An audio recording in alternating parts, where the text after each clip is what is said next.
Hey there! Silly story here, bringing you another silly tale for everyone to enjoy. My husband cheated on me with his sweetheart. So I did the logical thing, asked for a divorce and stormed out, planning to drown my sorrows at the bar. But plot twist, I got hit by a car instead. No biggie though.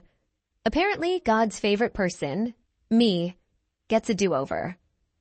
I woke up at 18 ready to rewrite my story. First order of business? Kicking my ridiculous obsession with the school heartthrob to the curb. Story begins. Make sure to visit our YouTube channel. Show some love by hitting like, sharing it with someone you know, and subscribing so you can be part of this channel's journey. Look, I wasn't planning to cause a scene, but when Liam Carter, aka the former muse of my cringeworthy teenage poetry, handed me that paper, I had exactly two choices. Swoon like the Ava of yesteryears, who once wrote an entire poem that began with, his eyes, two galaxies pulling me into a gravitational field of love eyes. I'm cringing with you. Snatch the paper, declare my independence, and remind myself that I'm a queen who doesn't need a man or a man's help with anything.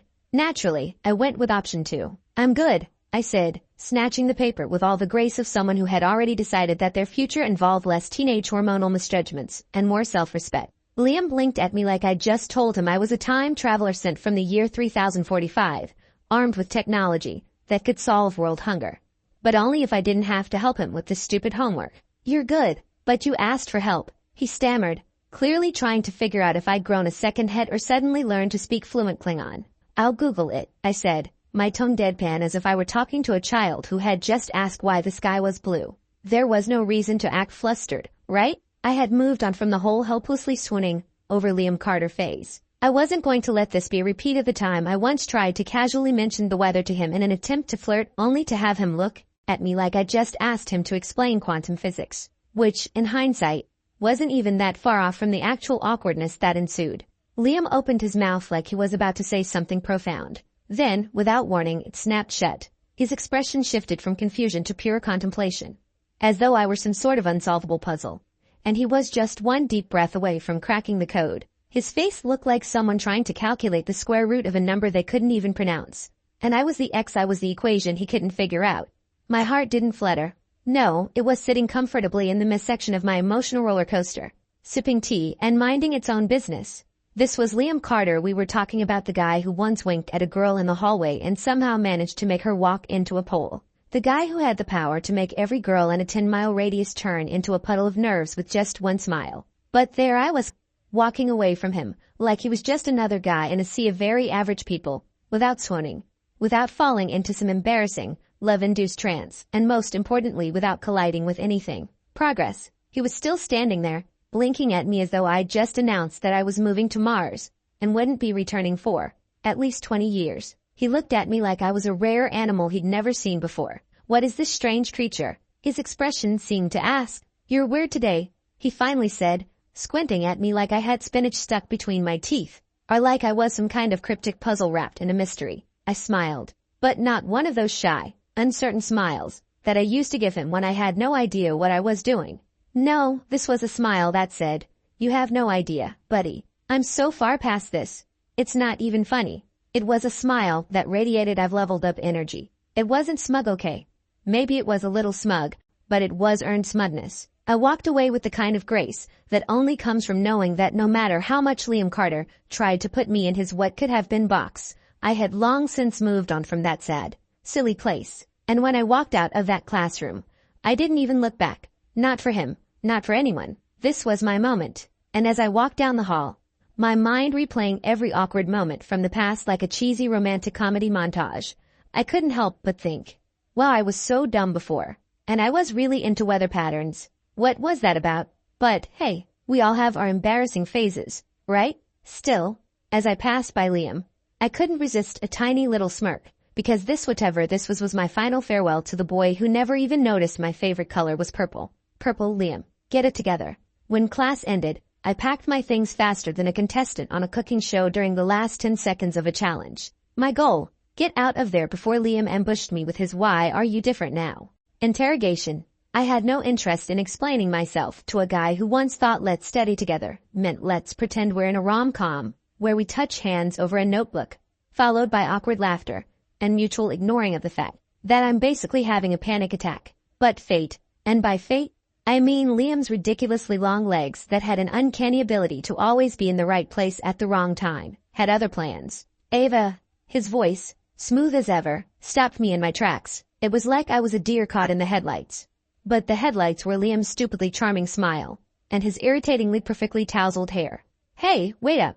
I turned around, plastering on my most neutral.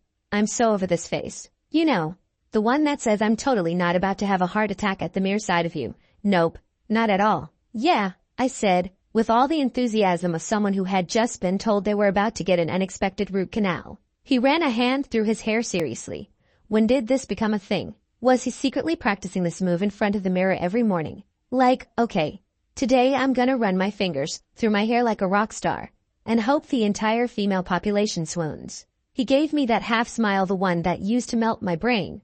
But now it was more like trying to melt a block of ice with a hairdryer on low heat.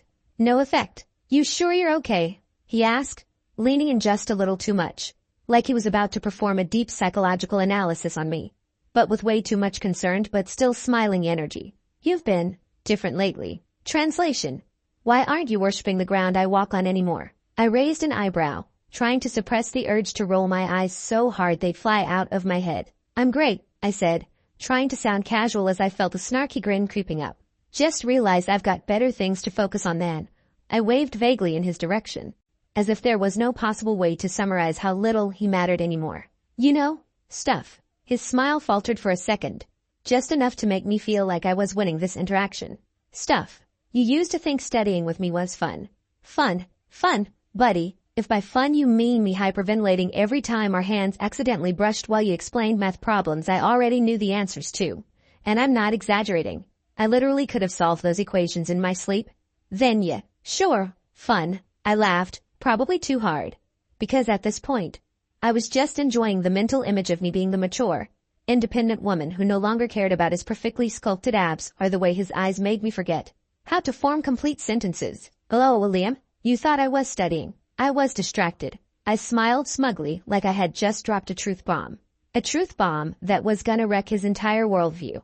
His eyes narrowed. A distraction. Yep, I nodded, like I was confessing to the most casual thing ever. A very handsome distraction, but still. I shrugged nonchalantly, because nothing says I'm in control of my life now like acting like a total boss, while simultaneously ignoring the fact that my heart might be doing a little hop skip at the sound of his voice. Anyway, thanks for the memories, I said with a dramatic flick of my hair. Okay. I didn't actually flick my hair, but it sure felt like I should have. But I've got dreams now. Bigger ones than you. And with that, I left him standing there, mouth slightly open, processing the fact that the Ava who once compared his biceps to marble pillars because apparently teenage me thought I was a poet and also a weird bodybuilder enthusiast had officially moved on. As I walked away, I could practically hear the gears in Liam's head turning, trying to compute the fact that Ava Winters, former one-woman fan club, was now completely and totally uninterested in him. Not because I was over him, but because he was the one who hadn't kept up with me. In fact, I was practically on a different emotional frequency now, like a really cool radio station that plays all the hits except this time, he wasn't even tuned in. I didn't even glance back, because in this moment, my inner monologue was screaming, who needs a Liam Carter when you've got your own dreams to chase? A solid Wi-Fi connection, and zero need for random weather talks that go absolutely nowhere. The best part, he was still standing there, trying to figure out how he became the one who was left behind. So yeah, I'd call that a solid win. Later that day, I overheard Liam in the cafeteria. Not that I was eavesdropping. Okay, maybe I was a little, but it's not like I had a choice. I was just minding my own business, trying to finish my sandwich without thinking too hard about the fact that I had completely slayed my emotional independence earlier that day. She called me a distraction, Liam said, sounding genuinely bewildered, like the very idea of someone not swooning over his perfectly symmetrical face was an offense to humanity. Dan, ever the voice of reason, and by reason, I mean sarcasm, snorted. You distract people with your face. Liam wasn't laughing. His voice dropped an octave, like he was about to confess that the world had conspired against him in a shocking twist of fate. It's weird. She used to, I don't know, be into me. Dan nodded sagely, which, if you know Dan, is like the equivalent of a goldfish giving life advice. Yeah, now she's into Google. Tough break. I almost choked on my sandwich. I mean, the shade was impressive, but I wasn't sure if I should feel guilty or just enjoy the spectacle. Dan was a true poet in the art of sarcasm, and at that moment, I was living for it. Liam, apparently taking this in with the same kind of stoic detonation you see in a person trying to put together IKEA furniture without instructions, muttered, "I think she's serious." Then, he poked at his food like it had personally betrayed him. Like, for real serious. Dan, clearly not getting the memo that Liam was in a fragile state, shrugged. "Of course she's serious. You're old news, man." He leaned back in his chair, as if he had just delivered the most profound insight ever, which honestly, he had. Honestly, it's kind of funny. The girl who once stared at you like you invented oxygen is now more into search engines. Brutal. But then, Liam said the one thing that made me pause, like a bucket of cold water, had just been splashed onto my victory parade. "We'll see about that." Oh no. No. I could already feel the wheels turning in his head. The infamous Liam Carter charm offensive was about to be deployed. I knew it. I could practically hear the strategy meeting taking place inside his brain. Okay, Liam, plan A. Make her feel like she's missing out. Plan B: remind her of how amazing I am by doing something super mysterious, like wearing a leather jacket in the middle of summer. Plan C: smile with my teeth in just the right way. Oh, and throw in a couple of MS or chemistry lines for good measure. And suddenly, my great crush Detox had a new challenge, avoiding Liam Carter's inevitable, ego-driven attempts to win me back. Bring it on. I leaned back in my chair, taking a sip of my drink like I was in an action movie, and about to face my biggest nemesis. The heartthrob, the distraction, the boy who would never understand that I was over him. I had a whole new agenda now. There were big dreams to chase, tech innovations to make, and way too many snack breaks to be had to fall for his tired charm again. Liam Carter had just made a mistake of epic proportions. I wasn't just going to survive this. I was going to thrive. And by thrive, I mean not only beat the boss of my life, but also relish every cringeworthy attempt Liam would surely make to lure me back into his orbit. I was ready for it. Challenge accepted. I couldn't help but laugh at how ridiculous this whole situation had become. Here I was, living my best life, dodging Liam Carter, like he was a pop quiz I hadn't studied for. But deep down, a tiny part of me, let's call it the past life trauma department, was still on high alert. You see, Liam wasn't just some high school crush. No, he was the guy I had married in my past life. Let me explain. It started innocently enough. Me, hopelessly in love with the campus heartthrob. Him, mildly interested because I was always there. Like, seriously, I was that girl who was way too available. The one who showed up at every coffee shop he frequented. And somehow, always ended up in the same study group. He probably didn't even know my favorite color. But somehow we ended up dating. Well, sort of. It was more like he was there, and I was there. So naturally, we were a couple, right? How else do high school relationships work? Anyway, we started dating through college. He was mildly interested, and I was dramatically obsessed. I didn't know that back then. But looking back, I can now identify it as textbook over-attachment. I was all about him, his dimples, his cool guy act, the fact that he could quote movie lines I'd never seen, and still make it sound like the most profound thing anyone had ever said. We dated for years, and when graduation came around, it felt like a natural progression. We got married. I thought I had won the romantic jackpot. No, scratch that, I knew I had. In my mind, I was the queen of the world, married to the guy everyone wanted to date. My future was set. I could practically hear wedding bells ringing in the background of my life. And then, the plot twist. Liam wasn't just emotionally distant. He was a glacier. If glaciers occasionally text their exes while their wives are making dinner. Yeah, his sweetheart, his first love, wasn't exactly a thing of the past. They had history, sure. But in my naive little head, I believed our marriage meant new beginnings. Spoiler alert, it didn't. It didn't help that he always seemed so passionate about their old love story. Like, he'd casually mention her name during dinner. Or, you know, Sarah. She really understood me in ways you never will. Translation: I don't think you'll ever measure up to her. But hey, here's your plate of spaghetti. Then there were the random text messages that pinged at 2 a.m., which he would quickly swipe away when I walked into the room. I thought maybe he was just having a moment, but no, he was having a relationship with his first love while I was busy planning our next vacation together. Side note, I never knew I could be so good at pretending to be okay with things that were clearly not okay. It's a hidden talent. One day, I finally caught him. Not physically, because Liam was very skilled at sneaking around. But emotionally, I found a letter. Not a handwritten love letter from me, though no, it was a letter from her. The kind of letter where the words "I miss you," and "forever," and "I'll always love you" are written in the margins like a prelude to some epic romantic saga. I should have been devastated, but instead, I was more confused than anything. Was I the other woman? I had no idea what was happening anymore. I had married the man who couldn't let go of his high school sweetheart. And now I was living in the chaos of a love triangle I hadn't signed up for. Then the night of our high school centennial celebration happened. The whole school was abuzz. Everyone had gathered to reminisce about the good old days. And the event was shaping up to be a real nostalgia fest. Liam had been invited to give some fancy speech, the one that was supposed to encapsulate the school's legacy and the bright future ahead. I sat proudly in the audience, clapping like a supportive wife, pretending I hadn't just spent the past month avoiding his phone calls and wishing I could disappear into the velvet chairs. That was until she showed up. The sweetheart, she waltzed in, all elegance and grace, wearing a red dress that made everyone's heads turn. And of course, she had the nerve to slip on stage, like a damsel in distress. Cue dramatic slow motion.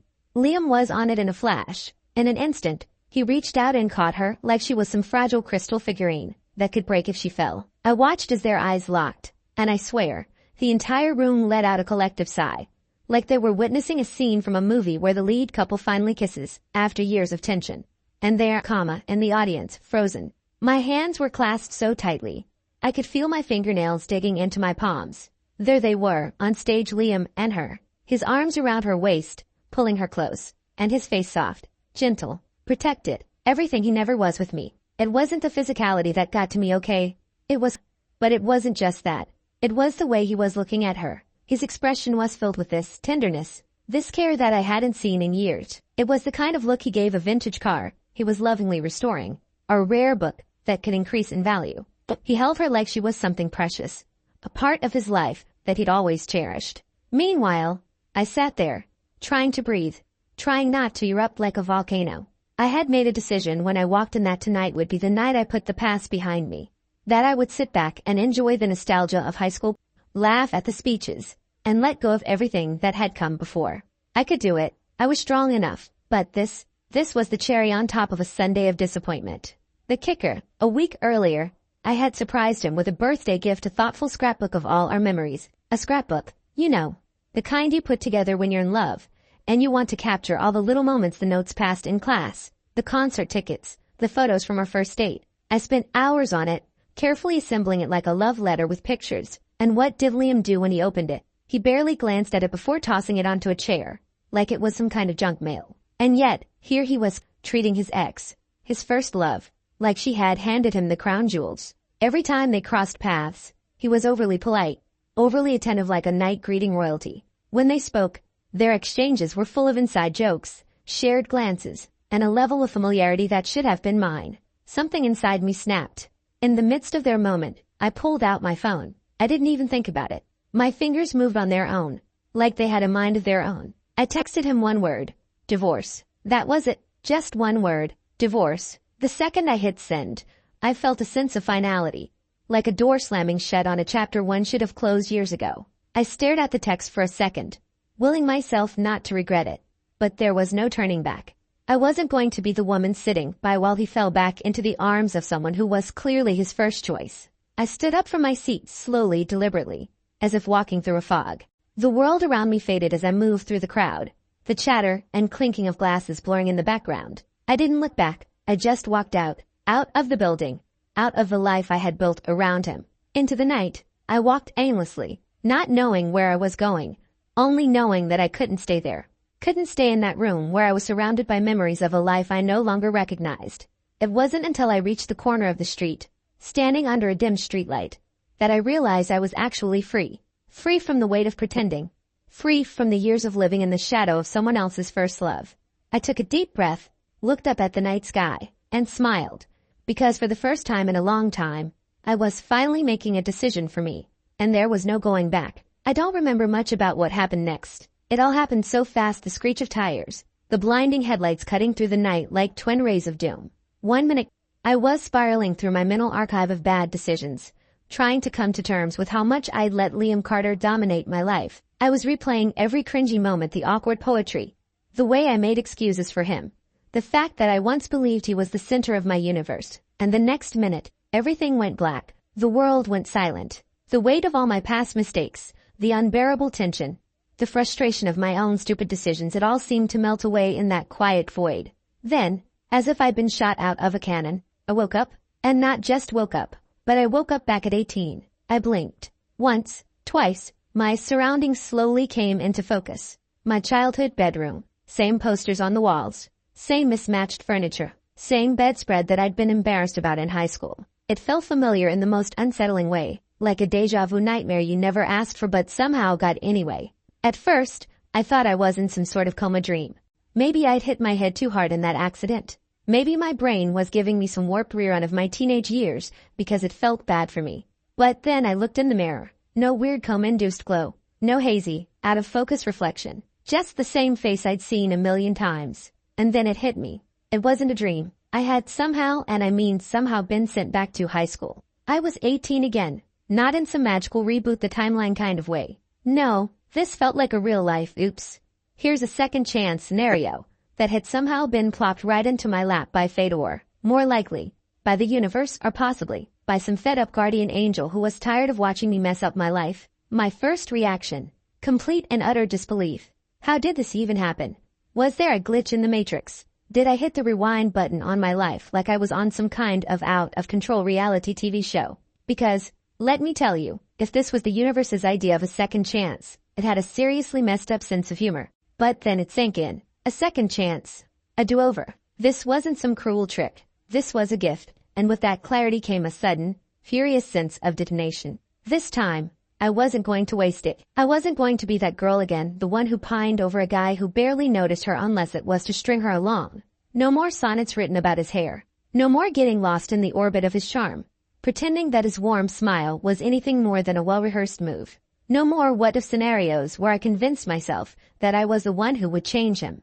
This time, it was all about me. I was going to live for myself. Forget Liam Carter. Forget all of the romanticized high school drama that had once consumed me like a bad Netflix series one couldn't turn off. No more I'm just a girl who can't get over him nonsense. I was a grown woman who had climbed the corporate ladder, built my own life, and was finally in control of my own destiny. There was no way in hell I was going to throw all that away over some guy who couldn't figure out his own emotions, let alone understand that he was never the sun in my universe. I was done. Done with the past. Done with the obsession. Done with him. And so, as I stood there, staring at my teenage reflection, a wide grin spread across my face. I wasn't going to waste my second chance on him. No more heartbreak. No more waiting around for someone to realize I was worth the effort. I was going to be the person I'd always been meant to be: strong, independent, and, most importantly, free from the shackles of unrequited teenage love. I couldn't wait to see how the rest of this life played out. Back in the cafeteria, I watched Liam stand up from his table, still brooding over my earlier distraction comment. His ego was bruised, and that was dangerous.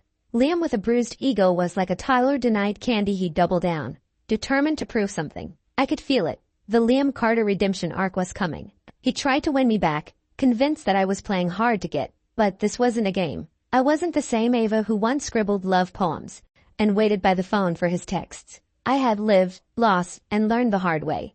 And if Liam thought he could waltz back into my life with that charming grin and those perfect dimples, he wasn't for a rude awakening. This time, I wasn't falling for it. I stepped out of school, squinting into the afternoon sun, feeling victorious. I had spent the entire day dodging Liam Carter like a ninja avoiding a particularly clingy enemy, and I was winning. I could almost hear a drum roll in my head as I imagined myself striding out of the school like the confident, empowered woman I was until I saw it. His car, parked right at the gate. Again, a sleek, black beast of a vehicle, with tinted windows, and an aura of superiority that practically screamed, I am rich, cool, and have great hair. And in my past life, I'd been a willing victim of that scream. The memories flooded back, like an old, annoying song you can't get out of your head. There was the time I climbed into that car and blurted out, did you know cumulonimbus clouds can reach heights of 60,000 feet? As if meteorology was my idea of seduction. I had tried to impress him with the weather. The weather people. Liam had just nodded, probably wondering if he'd accidentally picked up a lost Weather Channel intern instead of his girlfriend. I winced at the cringeworthy flashback. Not today, Satan. Not today. Just as I was calculating how fast I'd have to run to escape without being noticed, salvation arrived in the form of Clara's ridiculously tiny, bright yellow convertible. Seriously, this car looked like it belonged in a cartoon. It was loud, cheerful, and the kind of car that made you think, yeah, I'm having fun. Whether you like it or not, it was a complete antithesis to Liam's brooding Batmobile. Where Liam's car oozed silent, mysterious coolness, Clara's car practically shouted, I'm here to party. Clara leaned out of the window. Her sunglasses, so large I was pretty sure they were made to cover her entire face. She wore them like she was auditioning for an action movie. And the grin she flashed me was just as oversized. Need a ride? Yes, I yelped, bolting into the passenger seat like I was fleeing a pack of wild lions. Floor it. Clara didn't need to be told twice. She revved the engine dramatically, and honestly, it sounded more like an angry lawnmower than an actual getaway vehicle. But you know what? It didn't matter.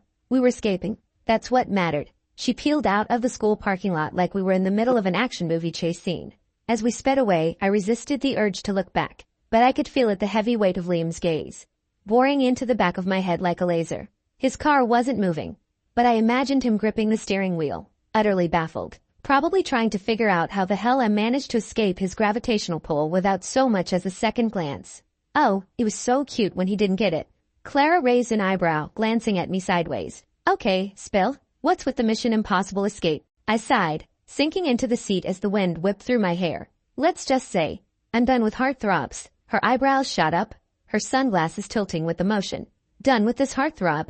Or all heartthrobs? Because if it's all heartthrobs, I might need to update my life goals. I snorted, just Liam. But honestly, they're all the same. Overrated jawlines, and egos bigger than their cars. Hey, jawlines are important, Clara said, mock serious, as if she were the spokesperson for jawline enthusiasts everywhere. I mean, without a good jawline, how will you know where their face ends and their neck begins? I burst out laughing. Of course, Clara would make light of my existential crisis. She could turn even the darkest moments into comedy gold.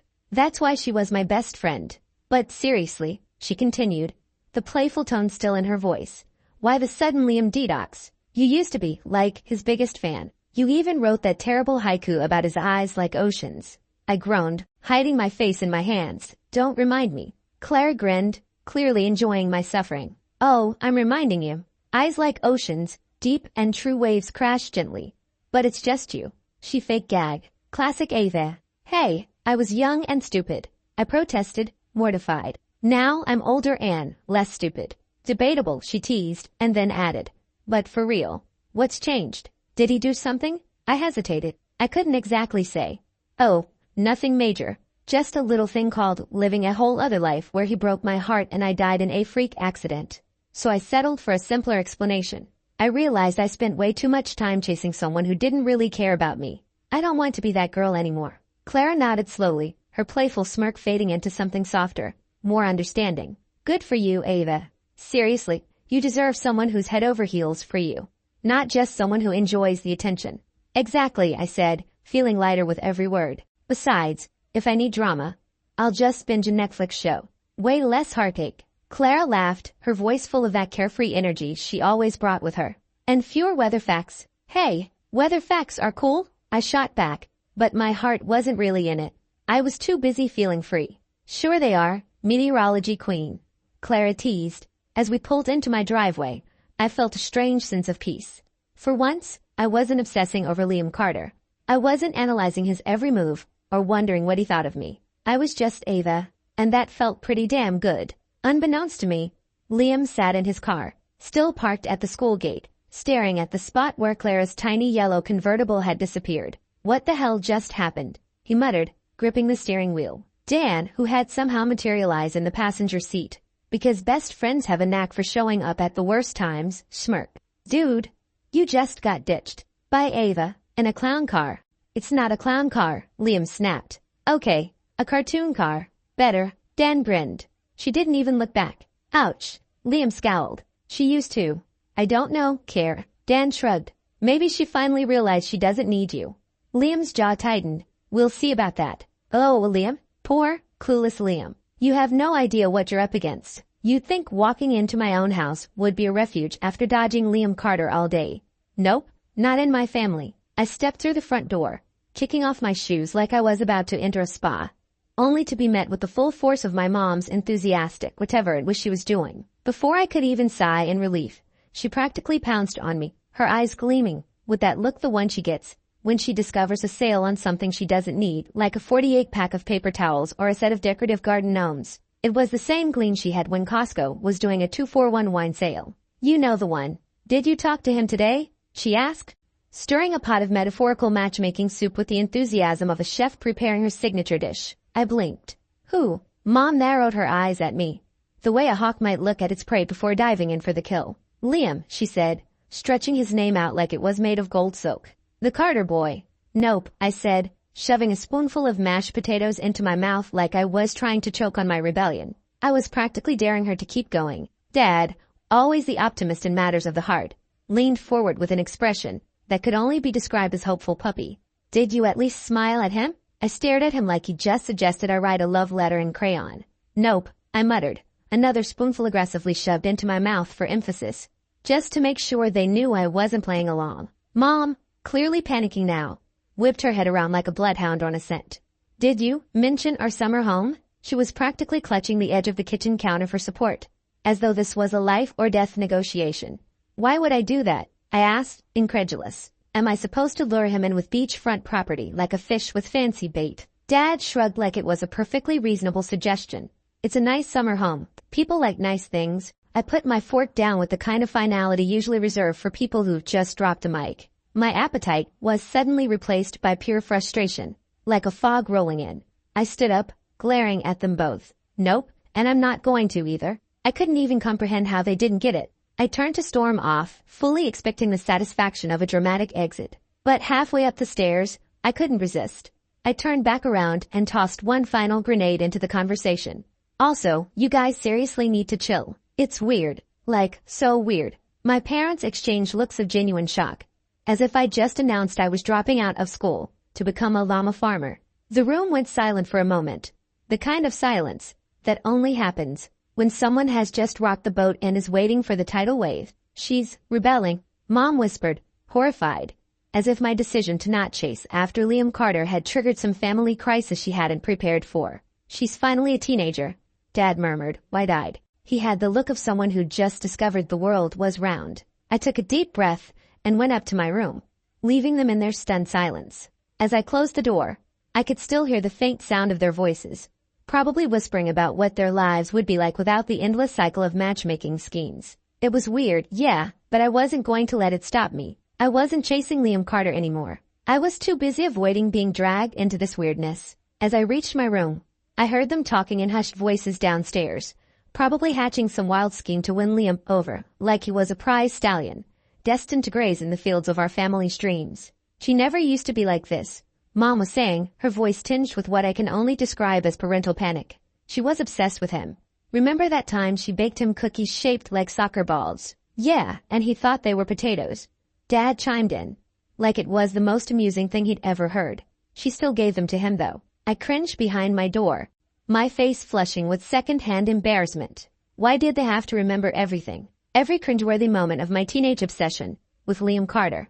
Was there a secret video archive somewhere I didn't know about? Mom continued, oblivious to my discomfort. This is serious. She's drifting. From him. From us. From our dream of a prosperous family connection. I rolled my eyes, my head slumping against the door in exasperation. Dream of a prosperous family connection. Was I supposed to marry Liam to complete some sort of family vision board? Dad's voice piped up, sounding utterly baffled. It's like she doesn't care about his jawline anymore. There was a brief, dramatic pause. That jawline could secure our future. I almost choked on my own outrage. His jawline. My future was not going to be secured by some guy's ability to cut glass with his cheekbones. I had to say something. I flung my door open with the force of a tidal wave. Guys, his jawline is not a retirement plan. They both went silent. Absolute silence. For a brief moment, I thought maybe they'd been hit with a truth bomb so massive it knocked all sense out of them. But no. Mom cleared her throat, trying to play it cool. Like she wasn't just scheming to marry me off to a dude who probably couldn't remember my name. Sweetheart, we're just concerned. Yeah, Dad added, nodding as though he were making the most reasonable point in the world. It's not every day you get a chance at marrying into a family with a yacht, Ava. Think of the possibilities. The possibilities. I could already hear the sound of the yacht in my mind crashing against the rocks of insanity. Oh, I'm thinking, I said, raising an eyebrow. I'm thinking about how insane this is. You guys need hobbies that don't involve planning my hypothetical wedding to a guy who barely remembers my name half the time.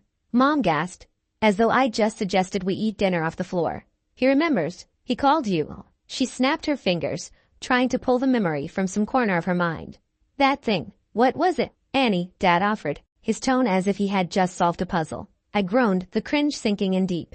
It was Annie. My name's not even remotely close to Annie. Well, close enough, Mom muttered, waving her hand dismissively. Annie Ava is a strong letter. Okay, I'm done, I said, throwing my hands up in the air as if I'd just finished my final exam on the insanity of family dynamics. I'm going to my room, and if anyone mentions Liam Carter, jawlines, or yachts again, I'm moving out.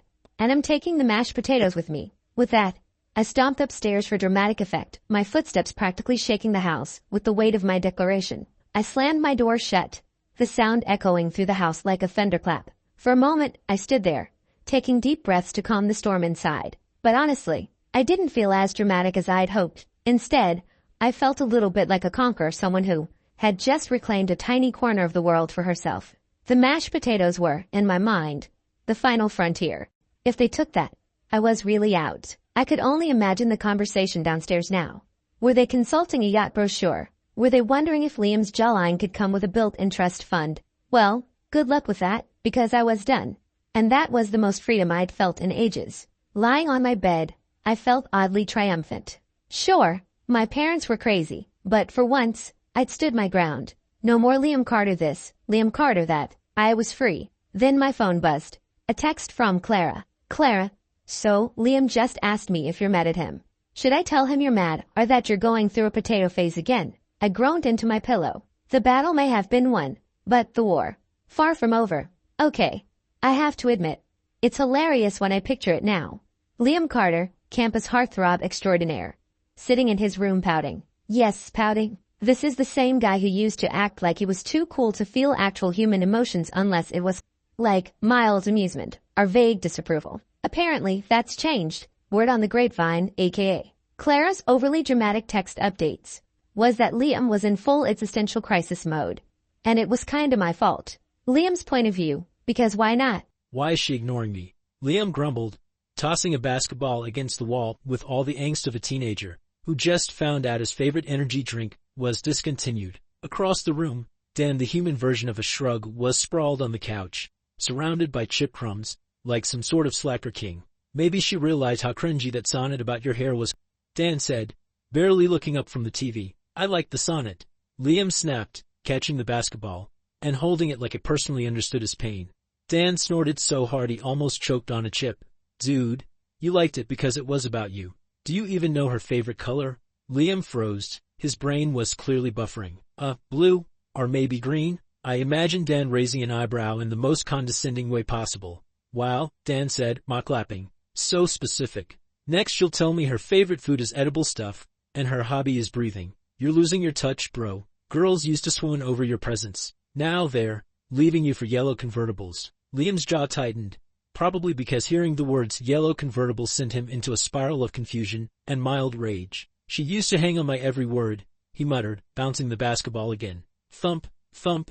Now she barely looks at me. Dan sat up, wiping chip dust on his jeans. Maybe she got bored. Maybe she realized the perfect hair and a brooding stare aren't enough. Or maybe he leaned forward dramatically. She finally discovered that you're a guy who doesn't know her favorite color. Plot twist. Back to me. At this point, I'm sitting on my bed, cackling, because Clara just texted me all of this in real time.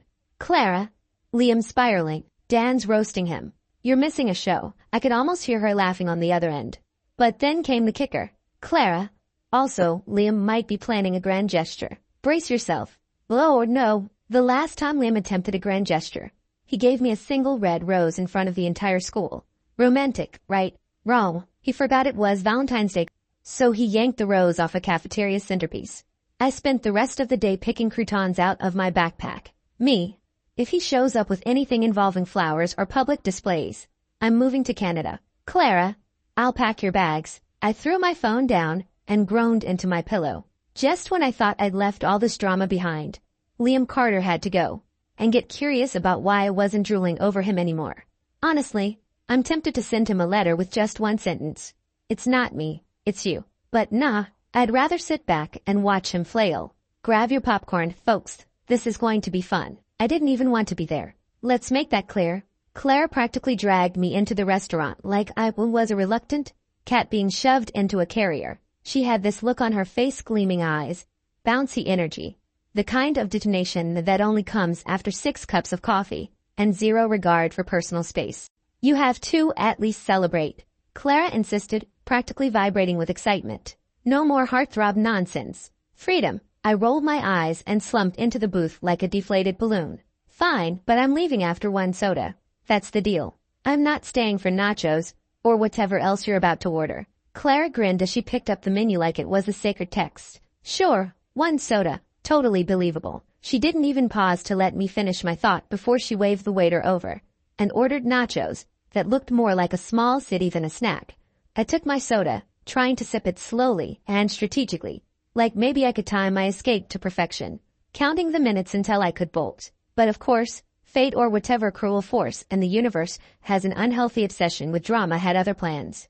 The door swung open with the kind of timing that could only be described as theatrical. And guess who walked in? Liam. Freaking Carter. Of course. My heart didn't flutter. Nope. It rolled its metaphorical eyes so hard, I was pretty sure it just pulled a muscle. Oh great, I muttered under my breath. What's he doing here? Clara's eyes went wide like she just discovered a hidden treasure. Plot twist. She gasped, practically vibrating with excitement. It was like she'd stumbled upon the season finale of a reality show, and I was the unwitting star. I shrank into the booth, hoping for some kind of invisibility cloak to descend and protect me from this disaster. But nope, of course not. His eyes locked onto mine like a heat-seeking missile, and within seconds, he was striding over with that infuriatingly confident walk of his.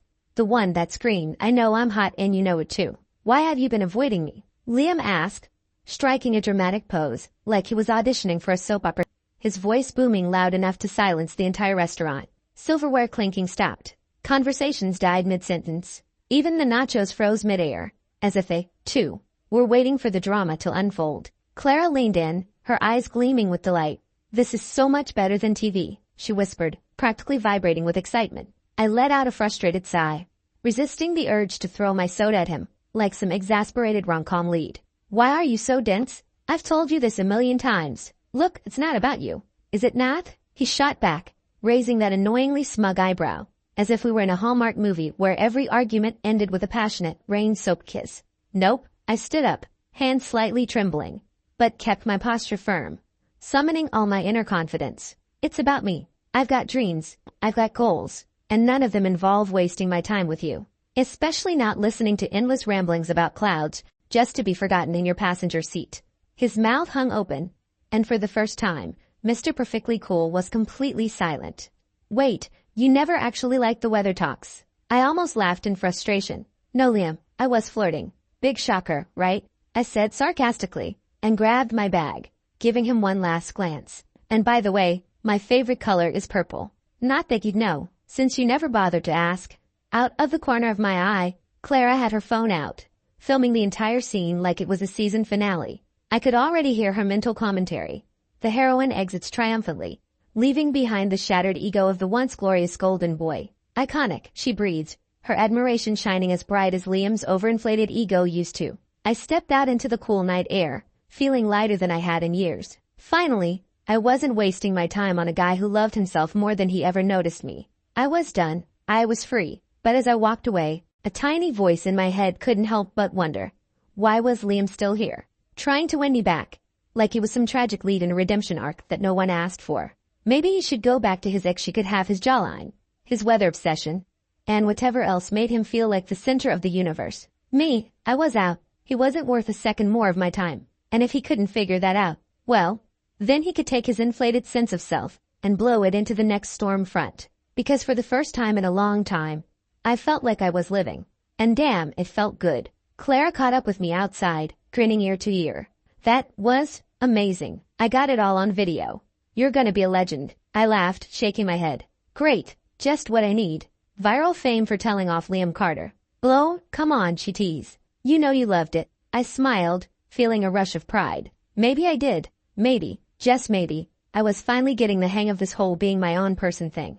And Liam Carter. He could learn to chase for a change. Fast forward 10 years. Yep, 10 whole years since I stopped swooning over Liam Carter, the campus heartthrob, who used to think knowing someone's favorite color was a trivial detail. Now, I'm Ava Winters, CEO of my own tech startup, sipping overpriced coffee from a mug that says I'd rather be coding in bold, rebellious letters. The office I sit in is on the top floor of a sleek skyscraper, with floor-to-ceiling windows offering a panoramic view of the city. It's the kind of view that screams, "Look, Mom, I made it." From here, the streets below look like tiny ants, hustling around while I sit back in my ergonomic chair, living the life I'd always dreamed of.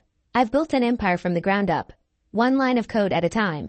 The multi-million-dollar AI project on my desk isn't just a job. It's a challenge, an opportunity to show the world that I've got the brains and the vision to change the game. And, of course, to prove that my success wasn't some fluke. Maya, my assistant and lifeline, stands at the door holding a clipboard.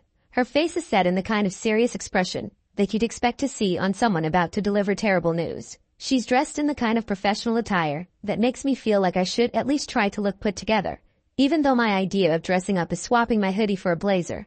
"Ms. Winters," she begins, her voice clipped and formal. "The alumni committee has invited you to be the keynote speaker at the high school's centennial celebration." I glance up from my screen, eyebrow raised. "Full circle, huh?" Maya smirks, not missing a beat. "You gonna do it?" I lean back and below her. "Absolutely," I say, savoring the moment. "Let's show them what a real success story looks like." Also, I might need to wear sunglasses indoors just to make it extra dramatic. Maya snorts, clearly amused by my over-the-top response. But she knows better than to argue. She's seen me make decisions that no one thought possible, and somehow I always manage to prove everyone wrong. I imagine it now standing in front of that gym, the same place I once watched Liam strut across the floor like he was the main character in some teenage romance movie. But this time, it's my turn to be the main character. This time the applause will be for me. The spotlight will be mine, not Liam's. And when I step up to that podium, I won't be thinking about high school crushes or unrequited love. No, I'll be thinking about how far I've come, about how I'm the one who made something of myself, without needing to rely on a guy with a jawline sharper than any of my dreams. "Full circle," I mutter again to myself, letting the full weight of the irony sink in. The girl who once thought her future was tied to a guy who couldn't remember her favorite color is now the woman who's going to show everyone how to build their own future. No strings attached. It feels good. It feels damn good. Walking into my old high school felt surreal, like stepping into a time machine. Except this time, I was wearing designer heels and a power suit instead of awkward sneakers and jeans that never quite fit right. Clara, now my COO, and still my best friend, strutted beside me, whispering commentary like she was narrating a documentary.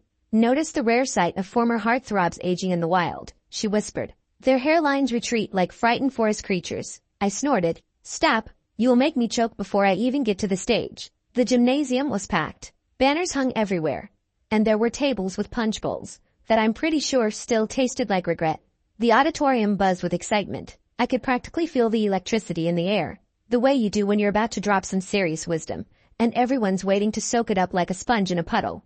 People whispered in hushed tones, pointing at me as if I were some kind of tech industry goddess, or at least a really good guest speaker. I had worked my butt off to get here, and now, here I was, standing in front of an entire auditorium full of people, ready to share my story. There were no butterflies, no nerves, just pure, unadulterated confidence. I was Ava Winters. I had single-handedly revolutionized the tech industry with my startup, and if anyone had doubts, my resume and my killer power suit would settle that. I stepped up to the podium, feeling the eyes of the crowd on me like lasers. I gave my best I'm in charge, but not in a scary way smile. So I began, my voice echoing through the microphone. "Resilience, hard work, and focusing on yourself can lead to unimaginable success. Blah, blah, blah."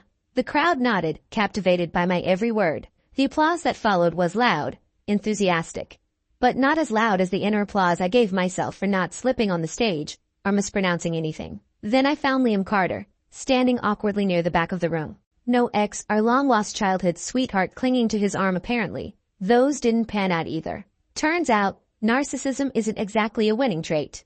The golden boy who once embodied the all-American dream had transformed into a man whose glory days clearly ended in college, now filling the void with his family business. Yet there he was, radiating nervous energy that practically buzzed across the room.